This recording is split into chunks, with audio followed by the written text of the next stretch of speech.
சிம்பிளா டேஸ்டியான soya gravy பண்ண போகிறேன். இது கமெண்ட் பாக்ஸில் கார்த்திகான்னு ஒருத்தவங்க பண்ண சொல்லி கேட்டிருந்தாங்க. என்னோட ஸ்டைலில் டேஸ்டியான சோயா கிரேவி எப்படி செய்கிறதுன்னு இந்த வீடியோவில் பார்க்கலாம். ஃபஸ்ட்டு சோயா வேக வைக்கிறதுக்காக கொஞ்சம் தண்ணி சூடு பண்ண வச்சுருக்கேன். தண்ணி நல்லா சூடானதும் இதில் 1 கப் சோயா போட்டு 2 இல்லை 3 நிமிஷம் நல்லா கொதிச்சதுக்கப்புறம் ஆஃப் பண்ணிடலாம். கொஞ்சம் ஆறினதுக்கப்புறம் சோயாவில் தண்ணி எதுவும் இல்லாமல் நல்லா புளிஞ்சு எடுத்து வச்சுக்கோங்க.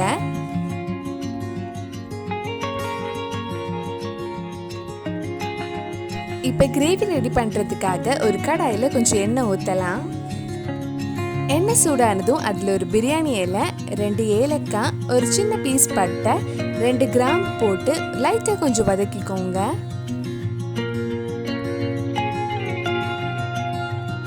இப்போ இதில் சின்னதாக கட் பண்ண ஒரு பெரிய சைஸ் வெங்காயம் சேர்த்து வதக்க போகிறேன்.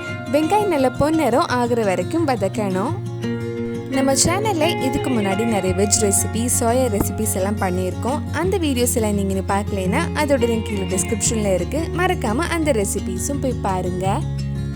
வெங்காயம் வதங்கி கொஞ்சம் சாஃப்டானதும் இதில் 2 பச்சை மிளகாய், 1/2 டீஸ்பூன் இஞ்சி பூண்டு பேஸ்ட், கொஞ்சம் கறிவேப்பிலையும் சேர்த்து வதக்கலாம்.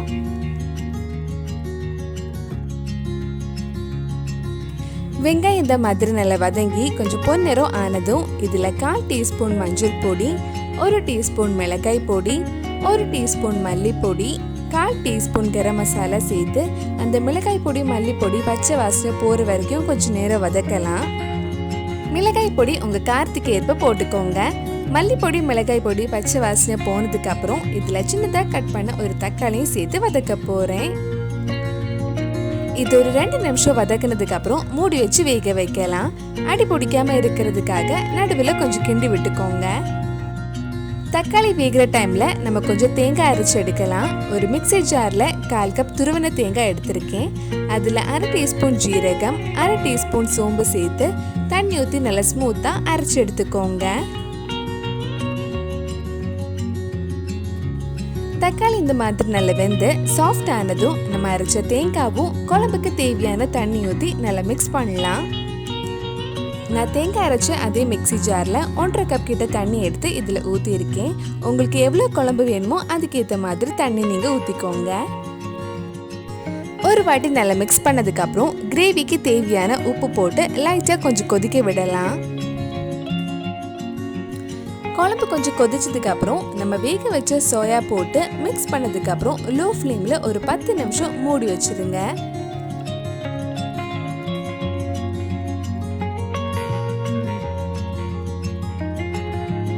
இப்போ 10 நிமிஷம் கிட்ட ஆயிடுச்சு. எண்ணெயெல்லாம் நல்லா பிரிஞ்சு வந்திருக்கு. வாசனையே சூப்பராக இருக்கு.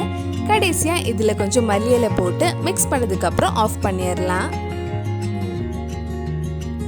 டேஸ்டியான சோயா கிரேவி ரெடி ஆயிடுச்சு. ரொம்பவே சிம்பிளாக ஈஸியாகவே பண்ணலாம். கண்டிப்பாக நீங்களும் இந்த ரெசிபி உங்கள் வீட்டில் செஞ்சு பாருங்கள். பிடிச்சிருந்தா இந்த வீடியோவை லைக் பண்ணுங்கள், உங்கள் ஃப்ரெண்ட்ஸ் அண்ட் ஃபேமிலிக்கு ஷேர் பண்ணுங்கள். வேறு நல்லா சோயா ரெசிபி நம்ம சேனலில் ட்ரை பண்ணலான்னு கீழே காமெண்ட் பாக்ஸில் சொல்லுங்கள். நீங்கள் இன்னும் என்னோட சேனலை சப்ஸ்கிரைப் பண்ணலைன்னா மறக்காமல் சேனலையும் சப்ஸ்கிரைப் பண்ணுங்கள். கூடவே அந்த பெல் ஐக்கனையும் ப்ரெஸ் பண்ணால் நான் புது வீடியோ போட்ட உடனே உங்கள் ஃபோனுக்கு நோட்டிஃபிகேஷன் வந்துடும்.